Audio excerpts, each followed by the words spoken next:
उसका क्या मतलब निकाला जाए? कितना संगीन मामला है?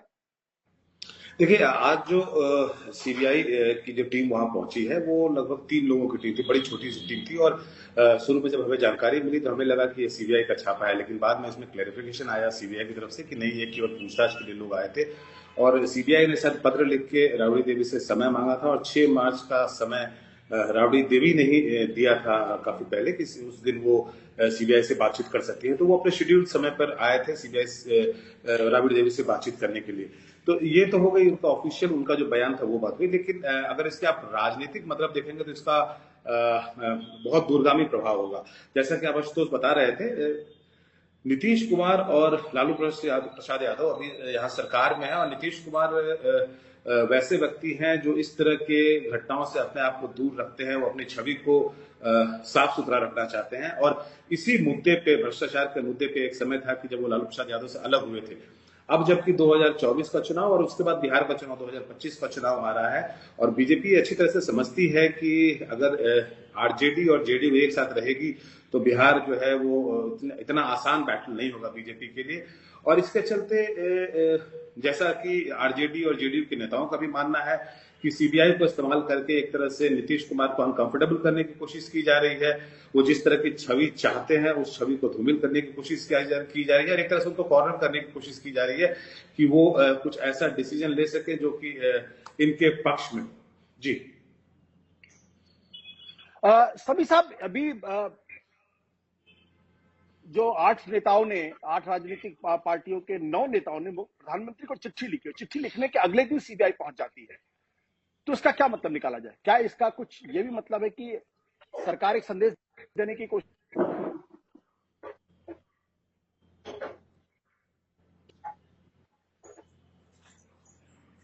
जी सभी साहब। हाँ, आपकी आवाज टूट गई थी बीच में। मेरा मेरा मेरा सवाल यह है कि एक एक तरफ ऐसा होता है कि 8 राजनीतिक दलों के लोग प्रधानमंत्री को चिट्ठी लिखते हैं, सीबीआई और ईडी के दुरुपयोग पर सवाल खड़े करते हैं। शरद पवार खुद कहते हैं प्रधानमंत्री को इस पूरे मसले का कॉग्निजेंस लेना चाहिए, और उसके अगले ही दिन सीबीआई पहुंच जाती है राबड़ी देवी के घर पे। इसका क्या मतलब निकाला जाए? क्या संदेश देने की कोशिश की जा रही है? क्या ये बताने की कोशिश की जा रही है, या महज एक संयोग कह सकते हैं इसको? देखिए, अब जैसा प्रभाकर जी ने बताया, ये उनके हिसाब से तो महज संयोग हो सकता है, लेकिन जो यहाँ पे समझ रखते हैं, पॉलिटिकल समझ, उनके हिसाब से ये महज संयोग नहीं है, ये कोशिश है हमेशा। और इसमें हमेशा ये मुझे समझ में नहीं आती बात कि ये सारा मामला अदालत का है, तो ये सब कुछ जो है राबड़ी देवी की आवाज पे क्यों हो रहा? वो मजाक से ही कहते हैं तेजस्वी यादव की सीबीआई को चाहिए कि एक ऑफिस राबड़ी देवी की आवाज पे भी खोल लें।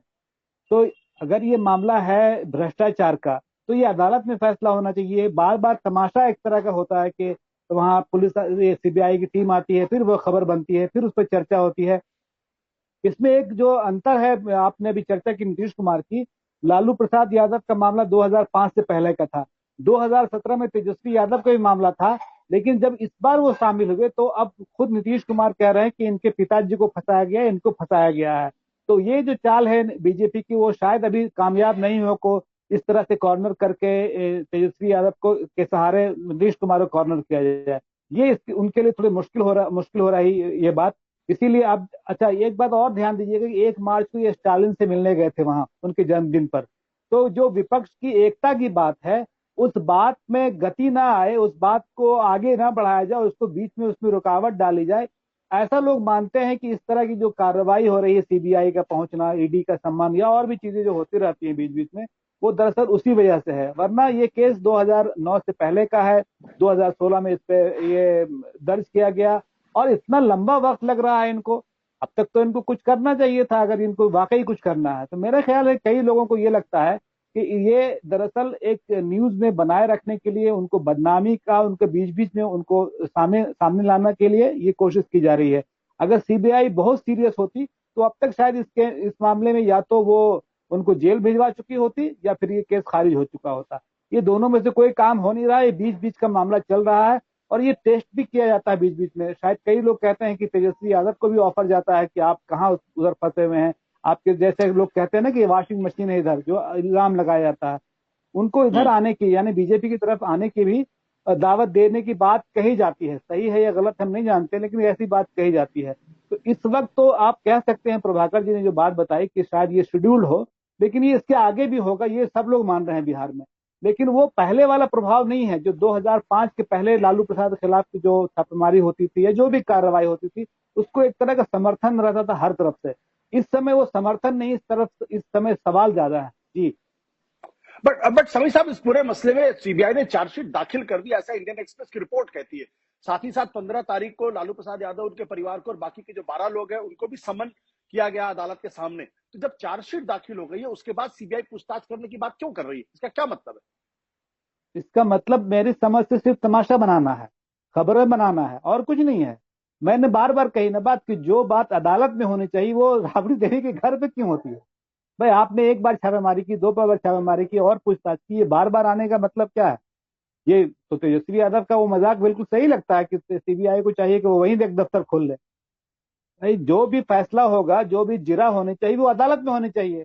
ये बार बार इनके यहाँ आने का क्या मतलब है? तो इसका यहाँ पे यही होता है कि एक सवेरे सवेरे जो है एक खबर बनती है, सनसनी फैलती है, अरे देखिए उनके यहाँ छापा पड़ गया, पूरी टीम मीडिया के पहुंच जाती है, और नतीजा ये होता है कि जो बाकी चीजें हैं वो पूरी किनारे हट जाती हैं। अब कल 8 लोगों ने प्रधानमंत्री या 8-9 दलों ने प्रधानमंत्री को चिट्ठी लिखी, उसकी चर्चा तो कहीं नहीं हो रही है। तो अब चर्चा कहाँ पे आ गई? आपके यहाँ भी चर्चा आ गई, तेजस्वी राबड़ी देवी की आवाज तो सीबीआई है, बाकी जगह पे भी है।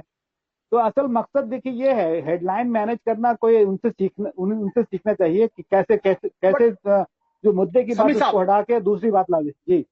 सत्य हिंदी का ऐप डाउनलोड करें गूगल प्ले स्टोर पर।